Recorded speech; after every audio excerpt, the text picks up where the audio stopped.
the solar power equipment that will come from Austria, that's the only place you can get it from. It's the cheapest place for us. To get that to come here, it's going to cost about 18,000 Australian dollars. So you're looking at a significant amount of money, really, and that's for the library project.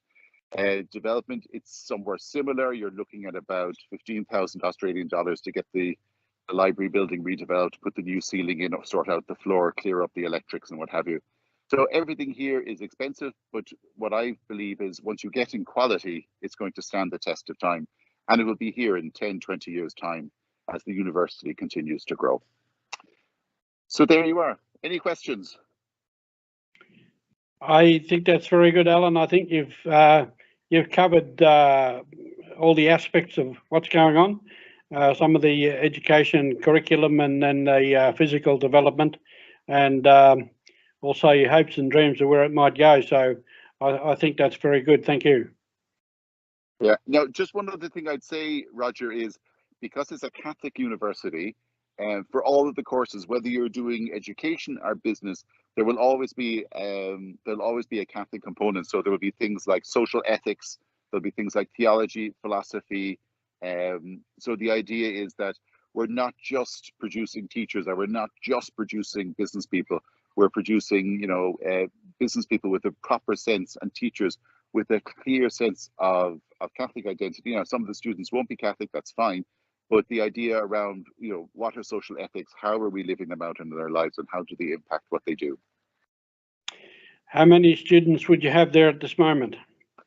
At the moment, we're small. We're still small. We've got about 60 students at the moment, and we've got 45 students who are applying. So the university itself is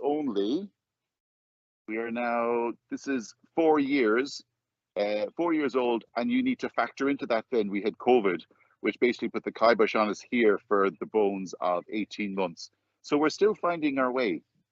But I just think if a country is going to grow, it will need to grow from within.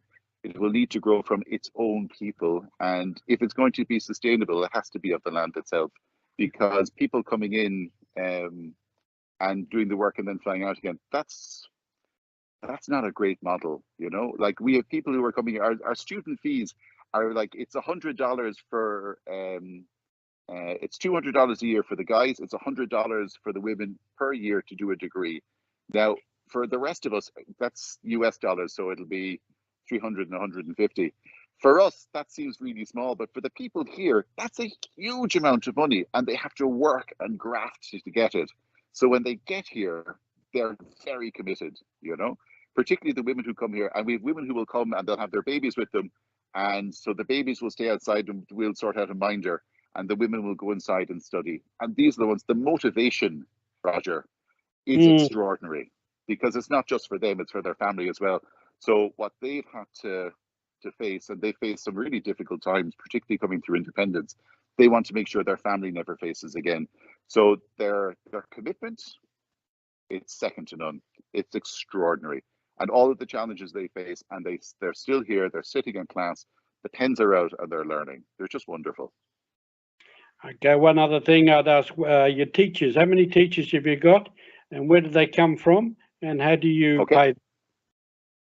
How do we pay them? No problem. So the teachers we've got, let me think now for a second. Permanent staff here, there's 4 permanent staff, and then our other teachers are lecturers who will come in. There's 2 sources. Either we have part-time lecturers coming from other third-level institutions, or else there would be religious in the diocese.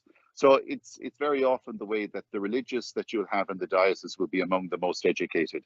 So, for example, Father James is our lecturer in ethics. He's a Jesuit from Choibet, which is a parish about an hour and a half away from here. Then we'll have local lecturers. So it's about, I would say, 60% South Sudanese, 40% from East Africa. But what we're looking for here, again, it's like with the students, it's quality, Payment-wise, they get $10 for a lecture, which again, if you were elsewhere, I don't know if the lecturers would accept it, but here, because of some of the challenges that we're facing, it's $10 that they're absolutely guaranteed that they will have per lecturer per month. So if they do 4 lecturers, that'll be $40. So what we're looking for here is the committee teachers, and actually the lecturers themselves, they're on board with the vision because they're educators, they know what they're doing and they know what they want to achieve for their country, and they're looking at the students, and it's through the students that's going to happen. So the lecturers we have, they're great, really. They're inside in the library. Well, they won't be for the next few weeks now, but they're inside in the library, getting everything ready, meeting the students outside of class, encouraging them, challenging them, getting them to read, which is a bit of a challenge, but we'll get there too. So yeah, lecturers, very good. I'm very happy with them. Okay, hello, Father Alan, thank you very much. I think that's very good, and a lot of our people will be interested in that. Good, Father Roger, thank you so much. And again, listen, it amazes me. There's people all around the world who will never come here, and they will never meet the people that they are supporting. But it makes a huge difference. And for me, education, I just think is a critical component. So we are extremely grateful, and thank you so much to you, the team, and all the benefactors. Okay, it's a pleasure to support such a project.